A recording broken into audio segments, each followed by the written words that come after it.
Olá, palmeirenses! Sejam bem-vindos ao Palmeiras Bot News. Rony brilha e salva Palmeiras no fim. Sempre incansável e com muita raça. Rony teve duas oportunidades de marcar. Na primeira, o atacante chutou à esquerda da meta do goleiro Tadeu. No último lance da partida, em uma cobrança de escanteio, Rony se desvencilhou da marcação e guardou com um chute lindo. Acompanhe o debate do pós-jogo e a entrevista do atleta. Vamos lá. Só chamar que Vamos a gente tem o Rony, Rony, então, conosco aqui também no Sport Center. Vamos lá. Mas quando precisa, o Rony tá lá pra fazer o gol importante pro Palmeiras, né? É um jogo difícil, né? Até por conta do calor, né? E eu acredito que todo mundo sabe que jogar aqui é bastante difícil, até mesmo por conta do calor, né? E com a torcida os caras crescem, né? E se fecham ali atrás. Infelizmente, acabamos sofrendo um gol ali no começo do jogo, que é onde dá... Com certeza o time adversário se tranca mais, né? E a gente sabe que quando o adversário se tranca, você tem que meter habilidade ali na frente, ser mais rápido que o adversário. E no segundo tempo ali, né? Aqui no final, né? Temos ali um gol. Eu até tive uma oportunidade de fazer um gol ali no lance.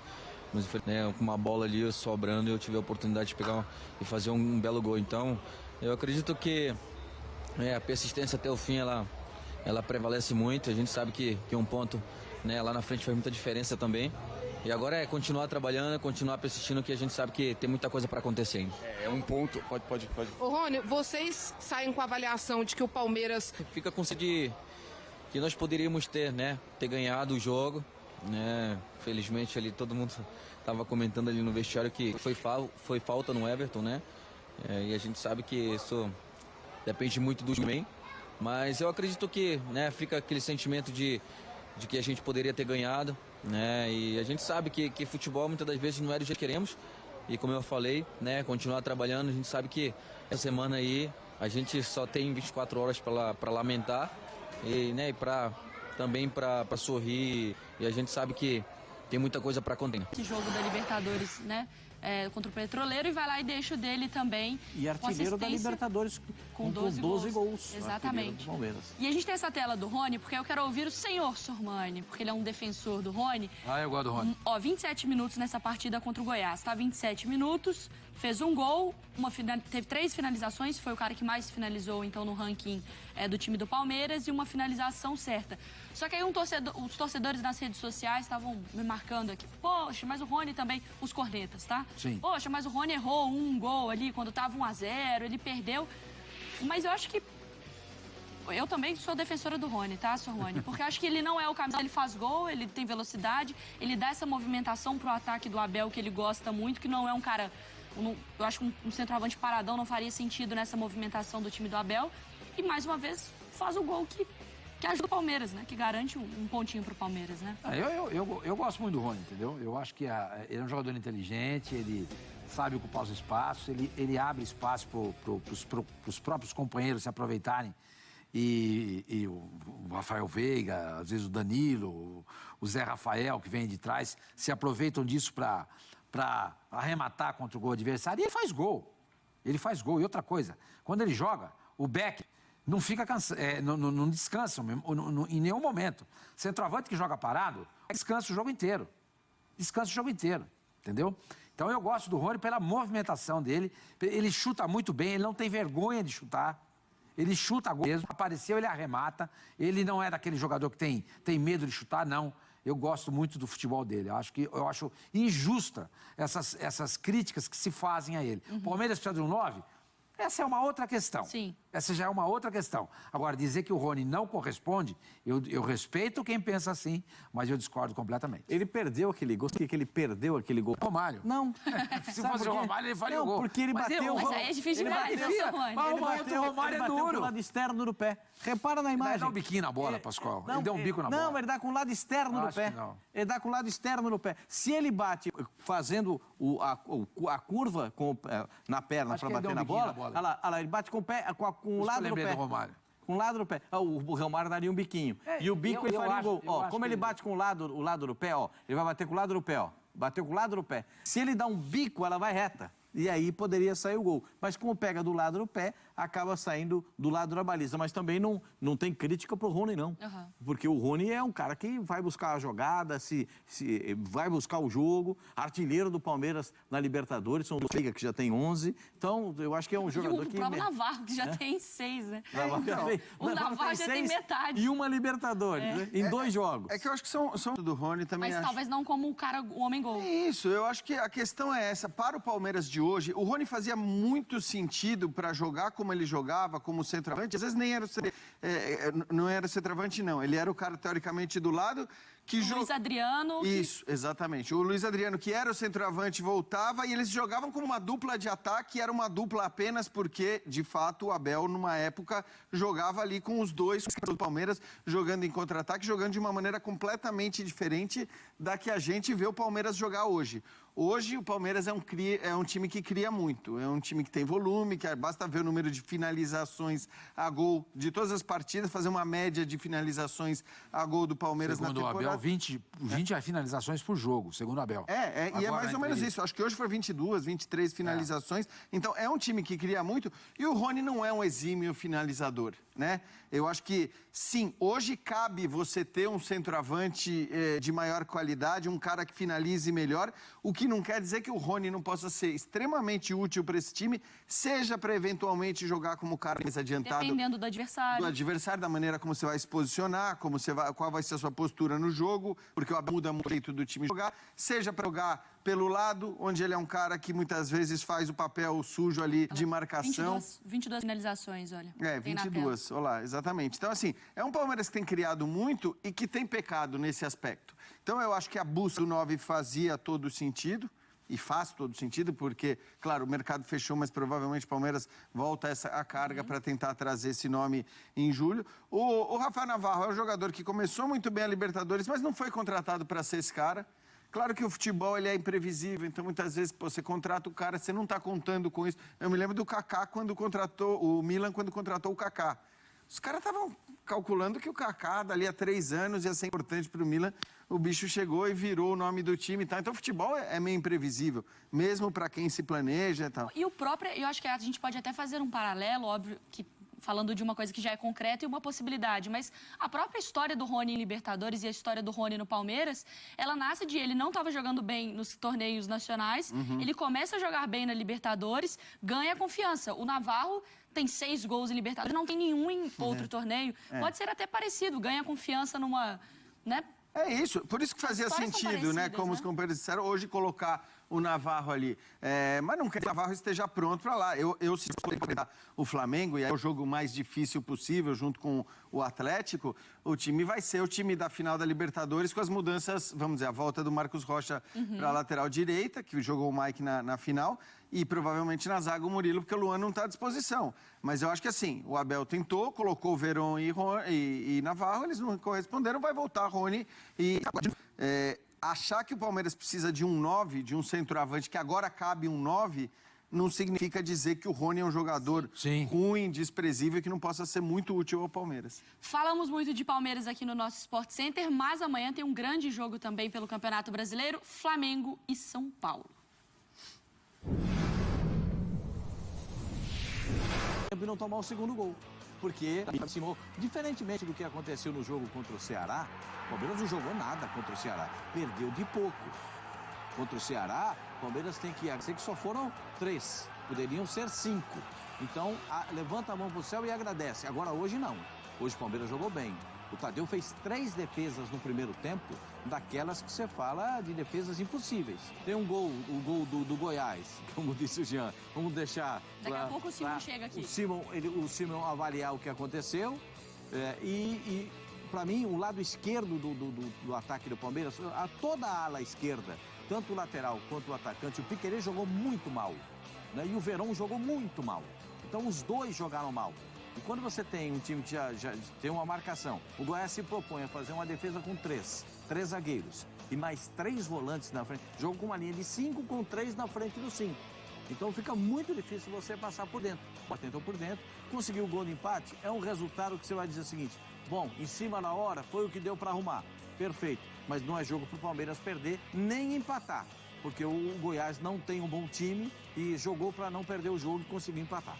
Logo mais, então, Carlos Eugênio Simon chega aqui também no Sport Center conosco, mas antes, Fábio Sormani, tudo bem? Mais um Sport Center com você. Teve no início da partida que eu tive a mesma sensação que o Pascoal e o Jean já falaram, de que o Palmeiras até iria conseguir abrir o placar com alguma facilidade, uma jogada igual do gol da Libertadores, né? Que a bola vai na linha de fundo, toca para trás e o Veiga chega batendo, só que o Tadeu faz a defesa, né? É verdade, Mário. Beijão para você, Jean, Pascoal, fã do esporte também. No primeiro tempo, a impressão que dava era esse. O Palmeiras ia amassar o Goiás. Ia amassar. Não fosse o Tadeu, como o Pascoal e o Jean já mencionaram, sem dúvida alguma, o Palmeiras já teria virado o primeiro tempo com, no mínimo, 2 gols de vantagem. No mínimo. Segundo tempo, o time arrefeceu, caiu um pouco a produção do Palmeiras. E, consequentemente, o Goiás foi saindo mais pro jogo, alcançou o gol dele, que é um gol polêmico. A gente vai discutir mais tarde, o Simon vai falar sobre isso. E no finalzinho, o Rony acaba empatando o jogo, né?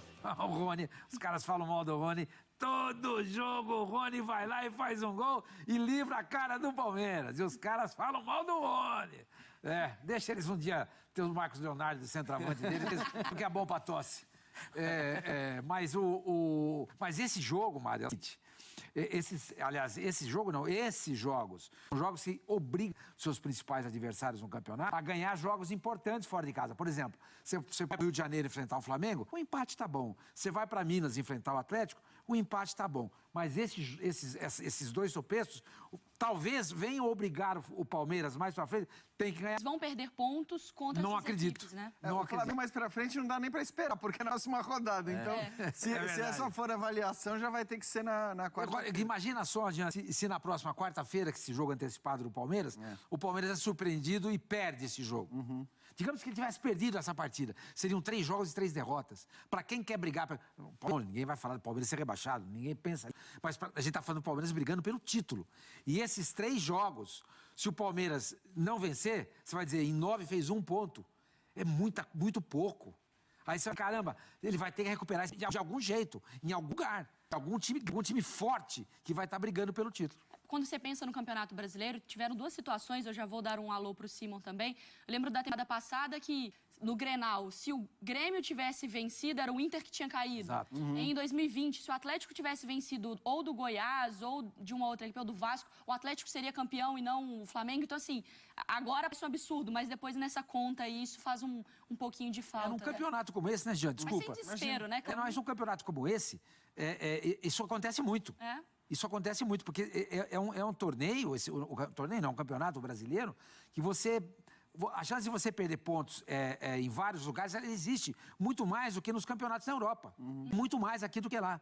Porque você pega, por exemplo, o campeonato espanhol, tá hoje com o Real Madrid, o Barcelona está se recuperando, mas se limita, entendeu? O brasileiro é mais equilibrado, exato, mais melhor. A FA colocou o brasileiro, a Liga Nacional, melhor Liga Nacional, evidentemente baseada nisso, no equilíbrio e não na qualidade técnica, porque é óbvio que não dá para comparar a qualidade técnica com uma Premier League, com um espanhol, um italiano, que seja, enfim. Alemão, né? Eu só acho que para o Palmeiras o começo é muito pesado negativamente, porque a gente sabe que os times, eles não vão viver só grandes momentos. Os times passam por momentos irregulares durante uma temporada, durante um ano todo. E o Palmeiras vive um grande momento.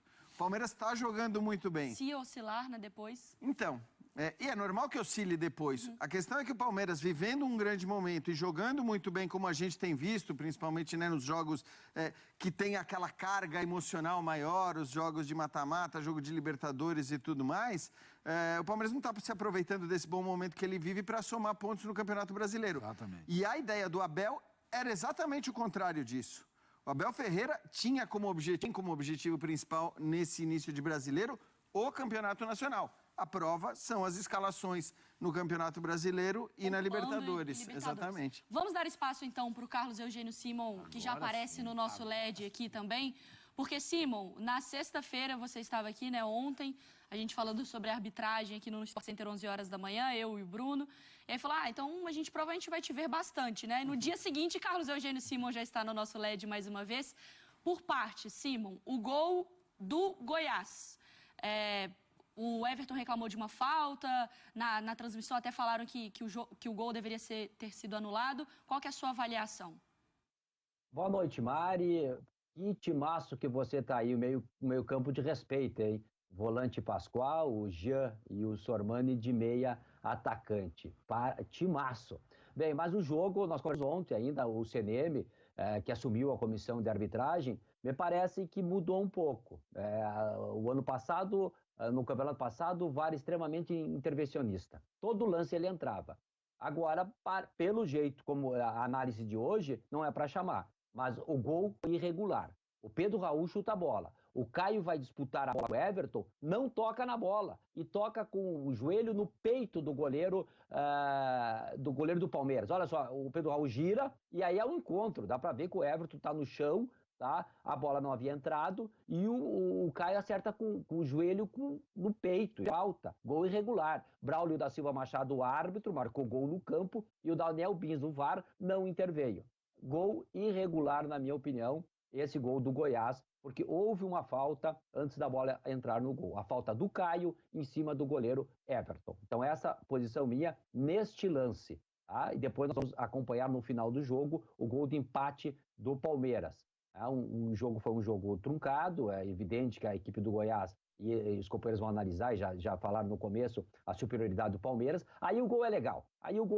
O Tadeu, que fez grandes defesas, também passou a maior parte do tempo no chão. Isso não é só o Tadeu, qualquer goleiro. Quando estão ganhando, toda a bola ele cai. Olha só, a bola entrou no gol, ele vai cair. Agora ele olha, põe a mão na cabeça e cai. Isso aí não foi rigorosamente nada. Golaço do Rony, gol legal. Portanto, o erro do árbitro foi o gol do Palmeiras, que na minha opinião foi gol irregular. Mariana.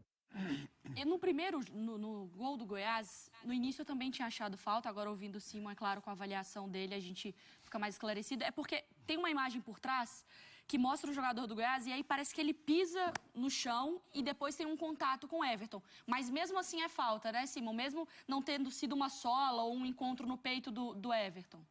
Sim, é uma jogada imprudente. Ele vai se atirar da bola de um carrinho, na bola, e acaba pegando o peito do adversário, acerta o adversário. Isso aí é falta.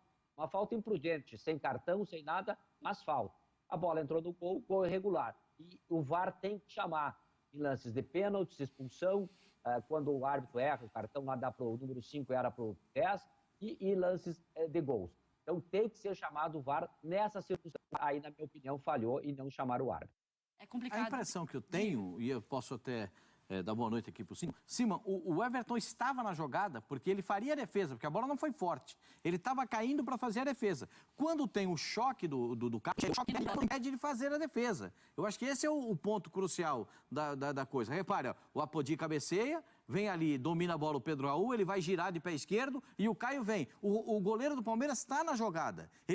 A bola não foi forte, ele faria a defesa. É que o toque, o choque com o adversário, o impede de fazer a defesa. Ou às vezes ir com tudo na bola, né? Claro, porque ele já estava caindo para a defesa, ele está no movimento de queda para fazer a defesa. E quando tem um choque do Caio, ele se encolhe, porque vem no peito dele uma pancada, ele se encolhe, é natural. Né? Você toma uma pancada no peito, você se encolhe. E aí a bola acaba passando. Eu acho que nesse movimento do Caio chegar na bola, ele não está impedido, ele vem de trás, a jogada não tem impedimento, tem o choque entre eles. A minha dúvida, e nós três vendo o jogo, eu, o Sormani, a gente vendo o jogo, o Sormani ainda falou, tenho dúvida se a bola entrou ou não. O Jean falou, eu também quero ver de novo. E eu fiquei com essa dúvida. Que bom que o Simon esteja aqui conosco, mas eu acho que o movimento do goleiro do Palmeiras era para fazer a defesa. A bola não tinha entrado ainda, né, Simon?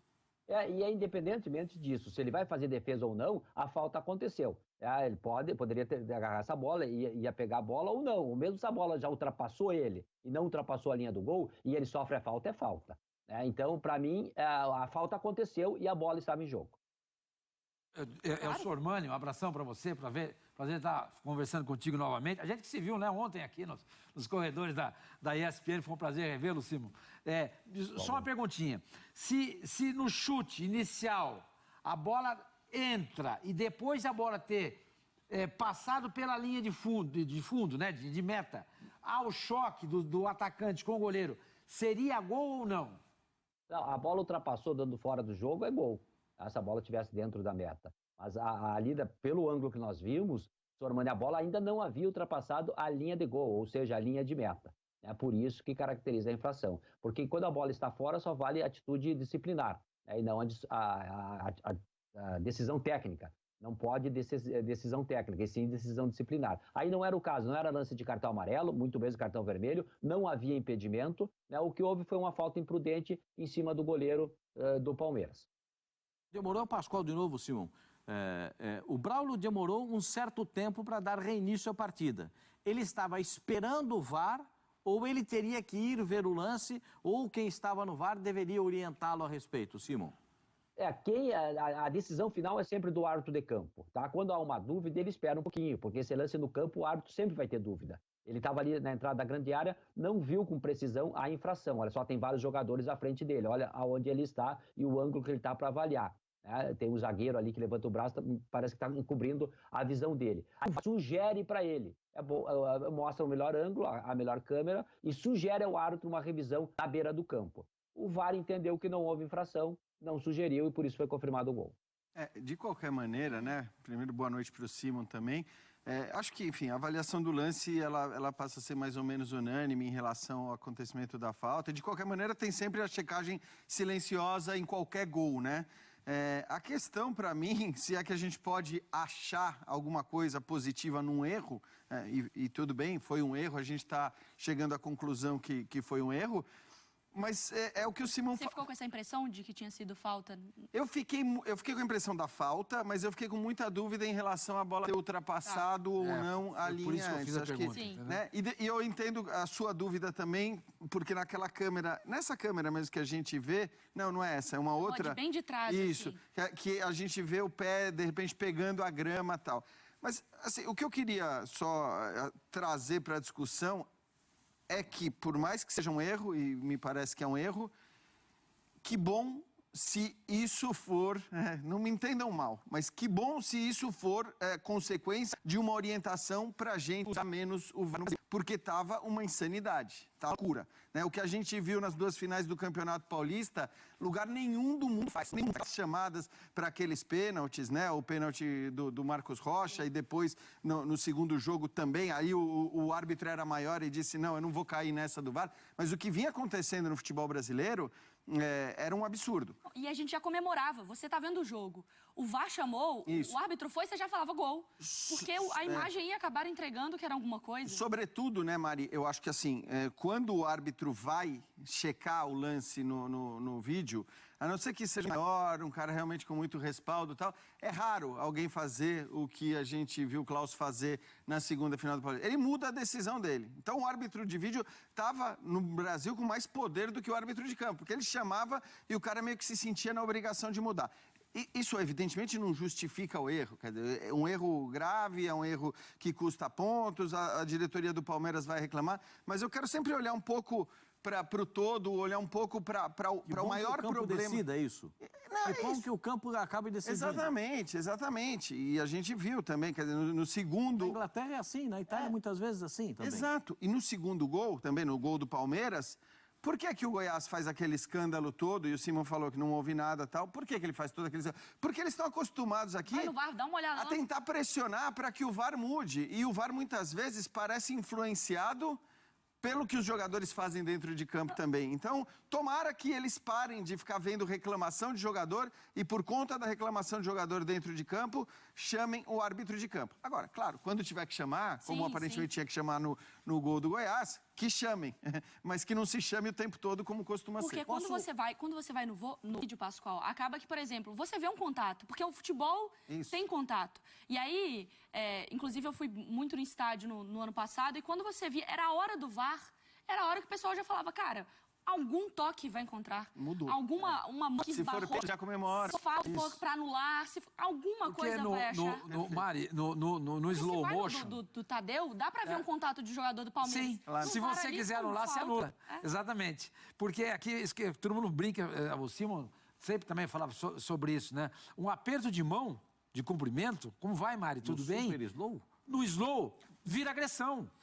Vira agressão. Então, se o árbitro quiser ir pro vídeo, esse lance do Tadeu mesmo, você falou, tem uma disputa ali, há um choque, mas é um choque de jogo. O Simon já explicou isso. Então, quando o VAR sugere para Samar, né, Simon? O cara vai lá, ele vai meio que influenciado, né? Achando, opa, tem coisa errada aí. E ele vai meio que achando, eu acho que eu vou ter que anular esse gol. Aí isso acaba pesando, né? Não, exato. Até em câmara lenta, até beijo de vó é agressão. Então, isso aí realmente você pega. Mas ali, ó, dá pra ver que houve a disputa de bola. Agora, essa preocupação do Jean, ela procede. Nós temos que saber, e por isso que eu já fiz até um contato com o CNM, e os canais da Disney estão abertos para ele, para dar uma entrevista, e divulgar isso. Olha, o VAR, o sarrafo, eu mandei colocar lá para cima. Tudo bem, aplausos, beleza, porque o VAR, do jeito que estava, não dava para continuar.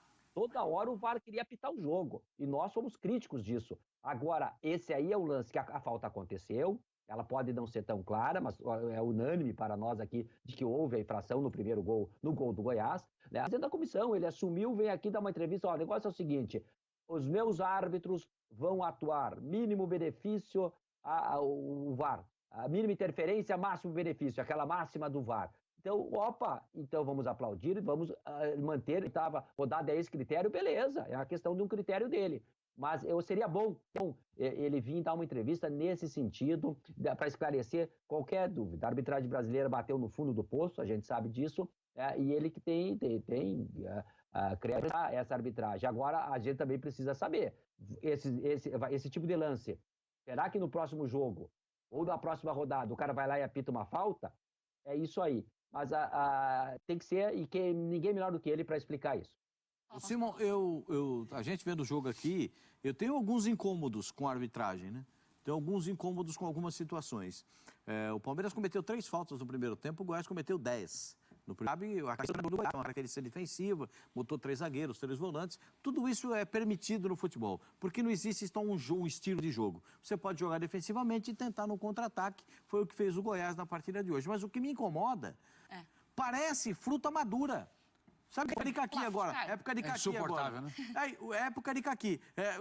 Encosta que caiu, um caqui caiu. Caiu outro caqui, caiu outro caqui. E não dá...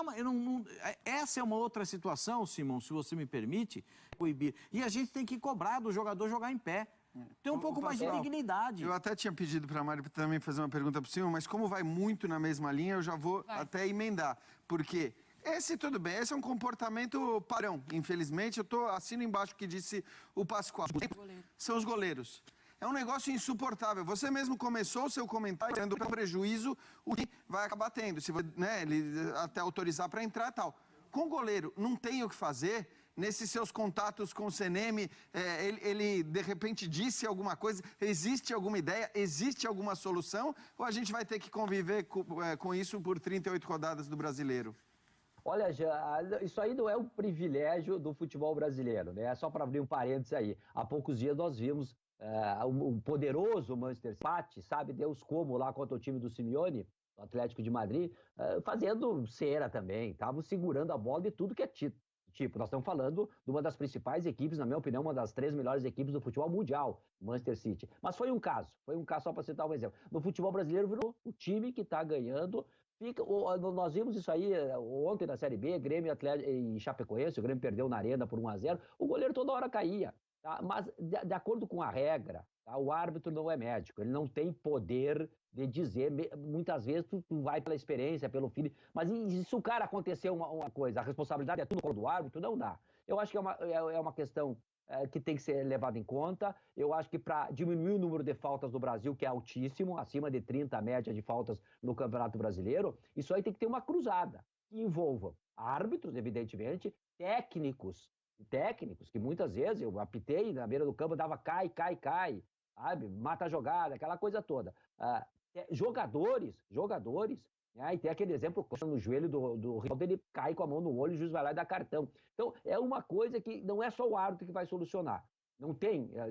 O cara caiu, está machucado, a princípio chama lá, o goleiro é o único que pode receber atendimento médico dentro do campo de jogo. Caso contrário, chama a maca e tira o cara da maca. Mas é uma questão que eu acho que tem que ser levada a baile. A própria imprensa também, né? Importante, nós também temos um papel importante de dizer essa questão também, faltinha, não faltinha e tal. Falta é falta. Falta está lá na regra número 12, tem que ser marcada, quando é falta. Agora, é claro, o jogador, muitas vezes, o adversário cai com a mão no nariz, no olho, em cena, e começa a rolar e quer provocar o cartão. Eu acho que para o bom do futebol e para o bem do futebol, eu acho que todos esses segmentos envolvidos têm uma parte de culpa nessa história de uma partida de 90 minutos, que é um absurdo, é quase inadmissível.